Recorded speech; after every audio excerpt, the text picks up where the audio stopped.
All right, so let's talk about a Teven Jenkins. If you're a Bears fan like me, there's something really special about this guy when he's suited up and ready to play. He's the definition of what it means to be a Bear, tough, physical, and a guy who just gets it done. He's one of those rare players who's not afraid to step in and defend his quarterback no matter what. You can't teach that kind of loyalty or grit. It's just who he is. But as much as I love watching him dominate when he's healthy, there's a big if we need to talk about. And that is the real issue here. Teven Jenkins has all the talent in the world, but his biggest challenge has been staying on the field. It's not about whether he's good enough. He's proven that when he's out there. The problem is that we just haven't seen him out there. But before we get into the details, hit the subscribe button, like this video, and leave your thoughts in the comments. Thank you for your support. Think about what the Bears need most right now. Stability on the offensive line. A consistent, reliable group of guys who can protect the quarterback and open up running lanes week in and week out. That's the foundation of any good team, right? And unfortunately, Jenkins hasn't been able to give the Bears that kind of consistency.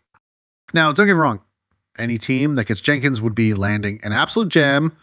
I mean, the guy is a beast. He's 6'6", 321 pounds, and just an absolute wrecking ball in the trenches. Pro Football Focus even ranks him 16th among NFL guards, which is no small feat. When he's healthy, Jenkins is one of the best in the league at what he does. But the thing about talent is that it only takes you so far if you can't stay on the field. For those of you holding on to hope that Jenkins might stick around on a team-friendly deal, I gotta say it's probably not going to happen. And honestly, it might be better for both sides if it doesn't. Let's take a step back and look at some potential scenarios if Jenkins moves on. First one I want to talk about is the Kansas City Chiefs. Now, I know this sounds a little out of left field, but stick with me here. What if the Chiefs decide they can't afford to pay their star guard, Trey Smith? Let's say Smith hits free agency and the Bears swoop in and sign him. That would leave a hole on the Chiefs' offensive line, and that's where Jenkins could come in. Think about it. Kansas City has built a reputation for being able to replace big name players without skipping a beat. It's just what they do. And in a system like they're surrounded by all pro talents like Creed Humphrey and Joe Thuney, Jenkins could absolutely thrive. He wouldn't have to carry the load by himself, and he'd be playing alongside some of the best in the business. Plus, Jenkins has some versatility. He played tackle in college, so if the Chiefs needed him to slide outside, he could make that transition. It's not a crazy idea. Now, let's talk about our potential landing spots. The Baltimore Ravens. This one makes a lot of sense to me. The Ravens have a bunch of offensive linemen, Ronnie Stanley, Patrick McCarry, Ben Cleveland, Josh Jones, all set to hit free agency after this season. That's a lot of moving parts, and Jenkins could be exactly what they need to stabilize their line. Here's why this fit is so intriguing. When Jenkins was healthy in Chicago, he was a great fit in an offense built around mobility and movement. That's Justin Fields' game, right? Now think about Baltimore.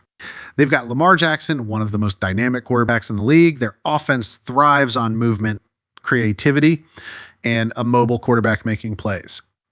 Jenkins could slide right into that system and give the Ravens a tough, reliable presence on their line to protect Lamar. It just feels like a natural fit.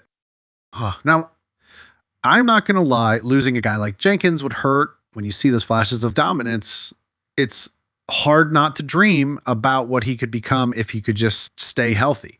But for Bears GM Ryan Poles, it's time to make decisions with your head, not your heart. And the reality is the Bears need linemen who can stay on the field consistently. You've heard the saying, right? The best ability is availability.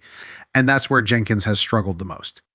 The good news is that the Bears are in a great spot to rebuild their offensive line. They've got over $80 million in cap space and 3 picks in the first 2 rounds of the draft. That's a lot of resources to work with, and it gives them the flexibility to go out and address one of the team's biggest weaknesses. As for Jenkins, a change of scenery might be exactly what he needs. Sometimes a fresh start is the best thing for a player. It could give him the chance to stay healthy, maximize his potential, and prove that he belongs in the conversation with the NFL's best linemen. And honestly, I'd love to see him succeed, even if it's not in Chicago. So what do you think? Should the Bears move on from Jenkins, or is there still hope he can turn things around in Chicago? Let me know in the comments. And don't forget to like and subscribe for more NFL breakdowns.